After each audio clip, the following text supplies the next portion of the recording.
ଜୟ ଜଗନ୍ନାଥ ଦର୍ଶକ ବନ୍ଧୁ। ଆଜି ହେଉଛି 21 ତାରିଖ ଜୁନ୍ ମାସ 2024 ମସିହା ଶୁକ୍ରବାର। ଆସନ୍ତୁ ଜାଣିବା ଆଜିର 12ଗୋଟି ରାଶିଫଳଙ୍କ ବିଷୟରେ। ପ୍ରଥମ ରାଶି ମେଷ ରାଶି। ଆଜିର ଅଷ୍ଟମ ଚନ୍ଦ୍ର ଦ୍ୱିତୀୟ ଭାଗକୁ ଦେଖୁଥିବାରୁ ଯାତ୍ରା ଓ ବାଣିଜ୍ୟରୁ ଅର୍ଥଲାଭ କରାଇବ। ବନ୍ଧୁଙ୍କ ସାହାଯ୍ୟ ପାଇଁ ସ୍ଥଗିତ କାମକୁ ତ୍ୱରାନ୍ୱିତ କରିବାରେ ନିଷ୍ପତ୍ତି ନେବେ। ଉପସ୍ଥିତ ବୁଦ୍ଧି ଘଟାଇ ଘରର ଅଶାନ୍ତ ପରିସ୍ଥିତିକୁ ସମ୍ଭାଳି ନେଇପାରନ୍ତି। ଅଧାବନା କ୍ରୀଡ଼ା, ଚଳଚ୍ଚିତ୍ର, ସାହିତ୍ୟ, ସାମ୍ବାଦିକତା ତଥା ପ୍ରତିଯୋଗିତା କ୍ଷେତ୍ରରେ ପ୍ରଶଂସା ମିଳିବ। ପରବର୍ତ୍ତୀ ରାଶି ବୃଷ ରାଶି। ଗଜକେଶରୀ ଯୋଗୁଁ ଫଳସ୍ୱରୂପ ସାମାଜିକ ସ୍ତରରେ ପ୍ରତିଷ୍ଠିତ ହେବ।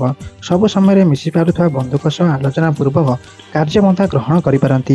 କଚେରୀ ମାମଲାର ଶୁଣାଣି ବିଳମ୍ବ ହେତୁ ବ୍ୟସ୍ତତା ଅନୁଭବ କରିପାରନ୍ତି। କଳା, କ୍ରୀଡ଼ା, ସଙ୍ଗୀତ, ଚଳଚ୍ଚିତ୍ର ତଥା ସାହିତ୍ୟ, ସାମ୍ବାଦିକତା କ୍ଷେତ୍ରରୁ ସୁଫଳ ପାଇବେ। ପରବର୍ତ୍ତୀ ରାଶି ମିଥୁନ ରାଶି। ରାଶିରେ 3ଟି ଗ୍ରହ ପ୍ରଭାବରୁ ଆପଣଙ୍କ ମନ ଯେମିତି ଉଚ୍ଚ କଥା ଓ କାମ ମଧ୍ୟ ଶୃଙ୍ଖଳିତ ରହିବ। ସମୟ ଅନୁସାରେ କାମ ଶେଷ କରି ଲକ୍ଷ୍ୟ ହାସଲ କରିବେ। ସାଧାରଣ ଘଟଣାକୁ କେନ୍ଦ୍ର କରି ପରିବାରରେ ବିବାଦୀୟ ପରିସ୍ଥିତି ସୃଷ୍ଟିର ସୂଚନା ରହିଛି। ଆନୁଷ୍ଠାନିକ ତଥା ସାଂଗଠନିକ କ୍ଷେତ୍ରରେ ଗୁରୁତ୍ୱପୂର୍ଣ୍ଣ ନିଷ୍ପତ୍ତି ନେବାକୁ ପଡ଼ିପାରେ। ପରବର୍ତ୍ତୀ ରାଶି କର୍କଟ ରାଶି। କର୍ମାଧିପତି ସ୍ୱଗୃହସ୍ଥ ଯୋଗୁଁ ପ୍ରତ୍ୟେକ ଦିଗରୁ ସାହାଯ୍ୟ ସହଯୋଗ ଲାଭ କରି କର୍ମ ପ୍ରବାହକୁ ଗତିଶୀଳ କରାଇବେ। ପାରିବାରିକ ଓ ପାରିପାର୍ଶ୍ୱିକ ପରିସ୍ଥିତି ଅନୁକୂଳ ରହିବ। ଶିଳ୍ପ, ବାଣିଜ୍ୟ, ପରିବହନରେ ସଫଳତା ହାସଲ କରିବେ। ରଚନାତ୍ମକ କାମ ତଥା ବିଜ୍ଞାନ କାରିଗରରେ ପ୍ରୋତ୍ସାହନ ପାଇବେ।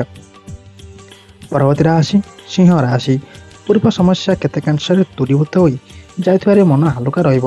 ବନ୍ଧୁଙ୍କ ପ୍ରତିଶୋଧରୁ ଆଗାମୀ ଆଶାକୁ ନେଇ କର୍ମକ୍ଷେତ୍ର ଗତାନୁଗତିକ ଗତିରେ ଚାଲିବ। ଘରୋଇ କ୍ଷେତ୍ରରେ ଠିକ୍ ନିଷ୍ପତ୍ତି ହୋଇ ନ ପାରିବାରୁ କାରଣରୁ ଅଶାନ୍ତି ସୃଷ୍ଟି ହୋଇପାରେ। ଶାରୀରିକ ଅସୁସ୍ଥତା ଜନିତ ମନ ଭାରାକ୍ରାନ୍ତ ରହିପାରେ। ପରବର୍ତ୍ତୀ ରାଶି କନ୍ୟା ରାଶି। ଲାଭାଧିପତି ଚତୁର୍ଥ କେନ୍ଦ୍ରସ୍ଥ ଯୋଗୁଁ ଘରର ମୂଲ୍ୟବାନ ଜିନିଷ ଆଣିପାରନ୍ତି। ସ୍ୱାର୍ଥହାନୀ ଆଶଙ୍କାରେ ଭଲ ସମ୍ପର୍କ ଥିବା ବନ୍ଧୁଟି ଭୁଲ ବୁଝିପାରନ୍ତି। କର୍ମକ୍ଷେତ୍ରରେ ପଦସ୍ଥ ବ୍ୟକ୍ତିଙ୍କ ସାନ୍ନିଧ୍ୟ ଲାଭ କରି ଅଭିଷେକ କାମ ହାସଲ କରିବେ। ସାଧାରଣ କଥାକୁ କେନ୍ଦ୍ର କରି ଜଟିଳ ଆକାରରେ ଗ୍ରହଣ କରି ଦ୍ୱନ୍ଦ୍ୱର ସମ୍ମୁଖୀନ ହେବାକୁ ପଡ଼ିପାରେ। ପରବର୍ତ୍ତୀ ରାଶି ତୁଳା ରାଶି। ଆଜି କଲ୍ୟାଣ ଚନ୍ଦ୍ର ଯୋଗୁଁ ଯାହା ଯେମିତି ଚାହୁଁଛନ୍ତି ତାହା କରିବାରେ ଅସୁବିଧା ହେବ ନାହିଁ। ଉପସ୍ଥିତ ବୁଦ୍ଧି ପ୍ରୟୋଗ କରି ଘରର ସମସ୍ୟା ଦୂର କରିବେ।